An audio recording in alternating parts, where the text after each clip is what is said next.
MQM के रहनुमा और सिंध असम्बली में अपोजिशन लीडर अली खुर्शीदी ने वज़ीर इत्तला सिंध शर्जील इनाम मेमन की बातों को संजीदा ना लेने का एतराफ़ कर लिया।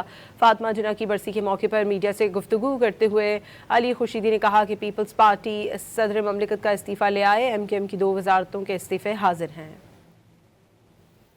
कम से कम मैं ज़ाती हैसियत में मैं तो सीरियस नहीं लेता। मैं सच बता रहा हूँ, मतलब lots of respect for him, he is a senior minister of Sindh, but मुझे पता है वो माशाल्लाह वज़ीर इत्तलात भी है।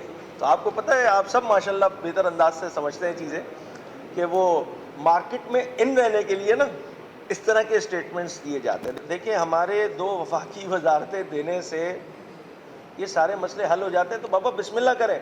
हम आज तैयार हैं, अभी तैयार हैं, और ऑन बिहाफ ऑफ MQM ये बात कह रहा हूँ मैं। तो बिस्मिल्लाह करें, पीपल्स पार्टी बड़ी सियासी जमात है, वो बिस्मिल्लाह करें। अपने प्रेसिडेंट से इस्तीफा ले, हमारे 2 इस्तीफे। चेयरमैन सेनेट से इस्तीफा ले, हमारे 2 इस्तीफे। नेशनल असेंबली के डिप्टी स्पीकर से इस्तीफा लें, हमारे 2 इस्तीफे तैयार है। बंडल डील है वो कहते हैं ना।